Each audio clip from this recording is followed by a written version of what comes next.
Ya pertama yang menurut saya yang paling penting ya, eh, ada satu poin yang menurut saya penting ya, bahwa saya dan kita semua kan yakin ya, niat dari Menteri Agama itu pasti baik ya. Jadi niat dari Menteri Agama itu saya yakin betul, hakul yakin adalah baik. Karena beliau kan juga seorang tokoh ya dari organisasi Islam yang terbesar, kemudian juga putra dari seorang ulama besar ya, Al-Maghfurlah Kiai Haji Khalil Bisri ya. Jadi niat beliau pasti baik, itu yang pertama. Yang kedua memang dalam tataran surat edaran itu menurut saya ada beberapa hal yang mungkin perlu diperhatikan ya.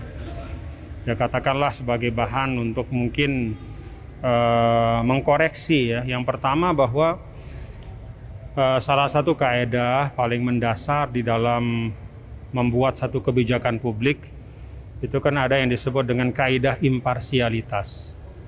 Imparsialitas itu artinya rata, seimbang, adil, tidak memihak. Nah, karena itu kalau ingin menciptakan pengaturan yang terkait ya, ini kalau perlu memang diatur, dianggap perlu untuk diatur hal-hal yang terkait dengan pengeras suara rumah ibadah, maka seharusnya yang diatur itu bukan hanya masjid dan musola ya. Karena kan pengeras suara itu tidak hanya dipakai di masjid dan musola ya, tetapi ya di rumah-rumah ibadah yang lain itu juga ada pengeras suara, dan juga ada momen-momen di mana acara-acara ritual keagamaan itu juga mengeluarkan suara yang cukup besar. Nah, sehingga menurut saya kalau memang mau membuat suatu surat edaran untuk mengatur ya, penggunaan pengeras suara di rumah ibadah ya, itu itu jauh lebih baik ya, tidak hanya menyangkut masjid dan musola tapi rumah ibadah gitu, sehingga tidak kemudian menciptakan kesan bahwa seakan-akan yang berpotensial mengganggu ya ketenangan atau ketentraman itu hanya suara yang keluar dari masjid dan musola. Ya kan kita tahu misalnya di beberapa daerah itu rumah-rumah ibadah non-Islam itu kan juga punya mengeluarkan suara juga kan ya, kidung-kidung atau lagu-lagu pujian ya, lagu-lagu keagamaan gitu. Jadi menurut saya kalau mau membuat pengaturan, maka yang diatur jangan hanya masjid dan musola gitu. Itu yang pertama. Yang kedua, di banyak tempat di Indonesia ini sesungguhnya masjid itu tidak hanya tempat berkumpul untuk sholat ya.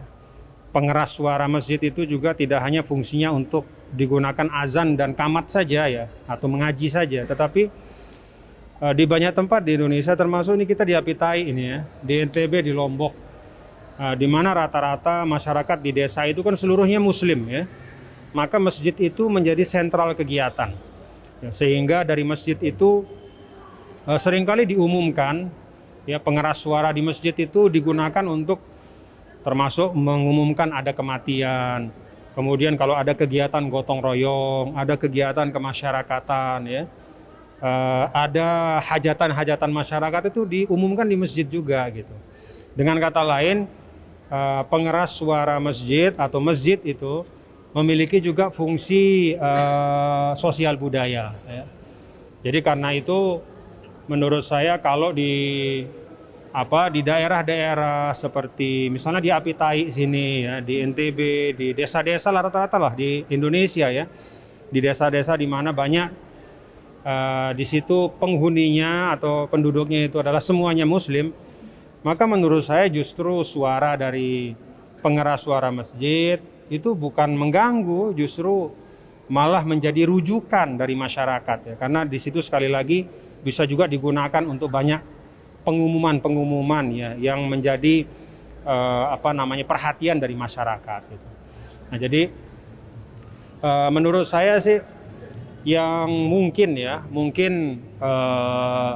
kadang-kadang bermasalah adalah di masyarakat perkotaan ya. Masyarakat perkotaan di mana di situ tidak hanya satu agama penduduknya gitu ya. Misalnya kalau di NTB ini kan di kota besar, misalnya di Mataram ya, atau katakanlah misalnya di Jakarta gitu ya. Ya kalau kota besar itu biasanya kan penduduknya heterogen. ada muslimnya, ada non-muslim. Sehingga untuk daerah seperti itu ya, mungkin bisa dibuat pengaturan. Tapi itu pun menurut saya lebih baik pengaturan itu diserahkan kepada kearifan bersama. Ya, misalnya kita di Indonesia ini kan ada namanya forum FKUB ya, Forum Kerjasama Umat Beragama. Nah, di situ mungkin bisa dibicarakan ya, didiskusikan untuk daerah-daerah tertentu di mana masyarakatnya sangat heterogen ya, sehingga penggunaan pengeras suara di rumah ibadah itu ya disesuaikan lah ya, jangan terlalu besar misalnya karena masyarakatnya beda-beda agamanya gitu. Nah, diserahkan kepada FKUB untuk kemudian membuat kesepakatan bersama.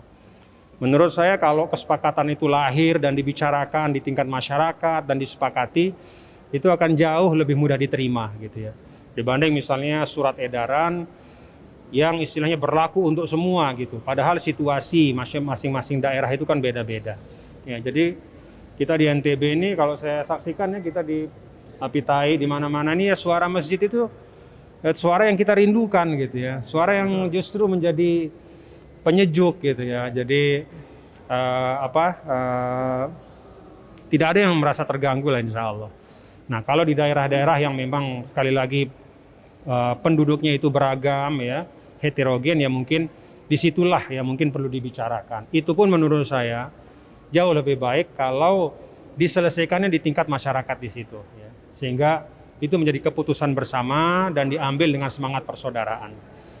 Ya, itu sih dua hal yang menurut saya mungkin perlu dijadikan pertimbangan ya untuk ke depan ya, apakah misalnya kalau berkenan ini dikoreksi kan bagus ya, sehingga tidak terkesan hanya menyasar kepada masjid dan musola gitu, tetapi juga bisa diberlakukan untuk semua. Terima kasih. Assalamualaikum warahmatullahi wabarakatuh.